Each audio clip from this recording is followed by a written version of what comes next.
Hello everybody, welcome back to another video. I am so excited for this video. So I am here to do my summer reading recommendations. Okay, I did one for spring and I'm really excited for summer. I went through my bookshelves, picked out some books that I think would be perfect for the summertime, whether it be setting or just general summer vibes, and I'm really excited to talk to you about them today and hopefully give you some recommendations for the season.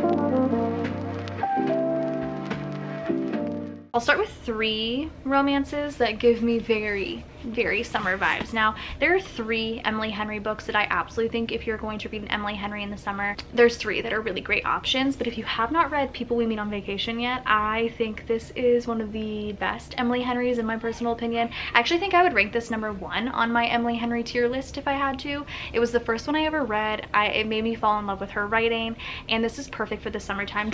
Clearly. But in this, you're following Poppy and Alex. They go on vacations together every summer, and it stops for some reason, but then all of a sudden starts back up again. It's a romance. It's very fun. It's grumpy sunshine. It's literally perfect for the season. And then my other 2 romance recommendations for the summer are both from Christina Lauren. We have The Unhoneymooners. Again, I mean, these romance covers scream summer.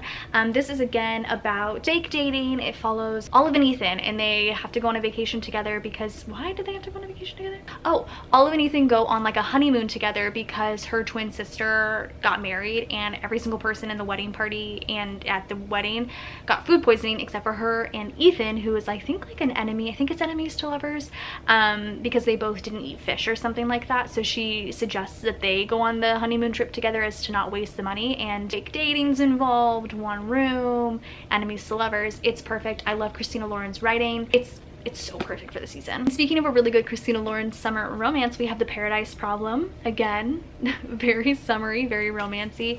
I also think this is a fake dating one. One bed, yeah, this is fake dating, one bed. I don't think it's enemies to lovers. I think it's like friends to lovers. It follows Anna and Liam. Anna goes on this trip with Liam because his grandfather passes away, and there's like a clause in his will that he needs to be married for a certain amount of time. They got married in college for housing, but they were just friends, so like they did that for housing purposes, and I don't think they ever got a divorce if I remember correctly. So they go on this like really beautiful paradise vacation with his family to prove that he's been happily married for 5 years. It's fake marriage. This one was so good. I think I gave this one, actually I think I gave all of these 5 stars. Perfect little summer romances. Next we'll do a couple fantasies that give me very summer vibes. Now here we go. Okay, listen, if you haven't read this series yet, this is your sign. A Court of Thorns and Roses by Sarah J. Maas. You could argue that this is spring vibes. However, I think it is absolutely perfect to start this series in the summer. I think you should start this series in the summer. And again, if you haven't read this yet, it's fairies, it's fated mates, it's perfect. Just a quick little fantasy read to start your series in the summer. This is my suggestion for sure, especially when it comes to series. I have 2 fantasy books that give me kind of the same vibes, but I think they're perfect for the summer. We have Tress of the Emerald Sea by Brandon Sanderson and The House on the Cerulean Sea, or The House in the Cerulean Sea by TJ Klune. Both are found family, both follow a beautiful journey. Tress of the Emerald Sea, we're following Tress. She lives on an island. The guy that she loves has to go find a wife because he's royalty. It's a long story. She decides to go after him because his parents come back without him. She's like, there's no way he'd come back. He wouldn't come back. It's found family. It's adventurous. It's beautiful and magical, and it gives me very summer vibes, as well as The House in the Cerulean Sea, where we're following Linus, who is a caseworker for the department in charge of magical youth, and he goes to a meeting with like upper management, and they're like, we need you to go to this house to see this caretaker and the magical youth that live in there and see if everything's okay, because they are like some of the most dangerous magical youth. And again, it's very found family. It's wonderful. It's literally one of the best books I've ever read. Again, when I got back into reading, this is one of the first books I ever read. It made me fall in love with TJ Klune's writing. It made me fall in love with this book and this world. There is a second one that just came out in September. I haven't read it yet, so I can't attest to it, but I think you should read this. Okay, and then we have some thrillers and horrors that I think you should read in the summertime if you haven't read these yet, because they are perfect for the season. First, we have Murder Road by Simone St. James.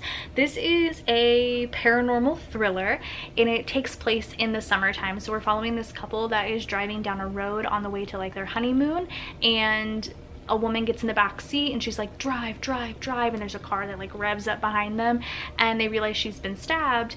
And once they get her to a hospital, they end up almost like they're trying to be charged, like the police are trying to charge them for her murder, and they're like, no, what are you talking about? And it's The Road's paranormal, and it's spooky, but it takes place in the summer. Murder Road. Next we have The Guest List by Lucy Foley. This is a wonderful thriller following a plethora of people. You get a ton of POVs. It's following a bunch of people at a wedding. I think you're following the bride, the plus one, the best man, the wedding planner, and the bridesmaid. At the very beginning, someone dies, and then you kind of go along with every single person's point of view to find out who it was. This is the first Lucy Foley I ever read, and it's one of my favorites.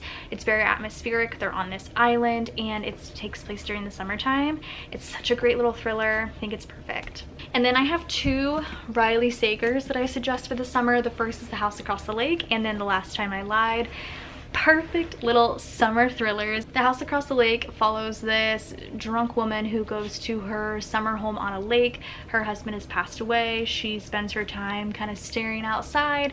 One day she sees a woman drowning. She saves her, realizes it's the woman that lives in the glass house across the lake, becomes like sort of obsessed with her life and is constantly using her binoculars to kind of spy on them, and one night sees something really bad happen and decides it's her life's mission to figure out what happened. It's good. I love that book. That's the first Riley Sager I ever read, and I'm obsessed with it. And then The Last Time I Lied, I love this one. This is a summer camp. This is one of my favorite Riley Sager books. It's about 4 or 5 girls that go to a summer camp. You're getting dual timeline. One of the girls is much younger than the other group. The other group sneak out one night, never come back, and then in the current timeline, she is asked to come back to the summer camp to be a camp counselor, and she decides it's perfect because she's going to figure out what happened to these girls. It's so good. It's one of my favorite Riley Sagers, and it's also one of my favorite Riley Sager endings. It's so good. Highly recommend in the summertime. And then last, I have a pretty chunky stack of horrors I think you should read in the summer. The first 3 are probably my top 3 favorite horrors of all time, so I'll go over these kind of briefly because if you're not new to my channel, I've talked about these so much. First we have Fantastic Land by Mike Bakoven. This follows like a group of people, like 300 plus people that work at Fantastic Land. It's in interview styles. A hurricane comes, hits the park. The employees have to kind of stay there to maintain it. It becomes very Lord of the Flies. You're following each individual, like you're following individual people that kind of lead their sections because, you know, they work there. So when the hurricane hits and they can't leave, they kind of all divide amongst themselves. It's one of my favorite books of all time. And then I have 2 kind of ocean themed horrors. We have Into the Drowning Deep by Mira Grant. This follows Killer Mermaid. This is probably my favorite horror book of all time. Love this one. And then I have From Below by Darcy Coates. This follows a documentary crew going and checking out a ghost ship underwater, and it is spooky. These are both very slow burn horror, which is my favorite because they're both quite long. Love those. Now, when I read this book initially, I wasn't sure if I was going to continue on in the series. I have now since decided I will, but My Heart is a Chainsaw by Stephen Graham Jones. I think this is perfect for the summertime. For that end scene alone blew me away. That's actually probably one of the best end scenes in horror I've read in ever, I think. This follows Jade. She is obsessed with slasher movies. She knows everything about them. She's convinced she's currently living in a slasher movie, so she's a little weird. She kind of follows people around and is like, that's the main girl. She's really weird inner dialogue, but I think it's all worth it for the end. That's all I'll say. But this is perfect for the summer because it takes place in the summer. A YA horror that is perfect for the season is You're Not Supposed to Die Tonight by Kaylin Bayron. It's a summer camp. It follows a group of kids that work at a summer camp, and it's kind of like a reenactment, like a massacre happened many years ago and they reenact it, and one day campers start going missing one by one, and it's so good. It's really short. I think it's less than 200 pages, or it's a little over, maybe like 220 pages. Perfect little YA horror. I love a YA horror slasher, and this is one of my favorites for especially the season. And then the last 2 recommendations are both from Grady Hendrix. We have My Best Friend's Exorcism and The Southern Book Club's Guide to Slaying Vampires. This one takes, actually I think they both take place in the summer. This one follows a Southern book club of women who a man moves in on their cul-de-sac on their street. They're convinced he's a vampire. He is in fact a vampire.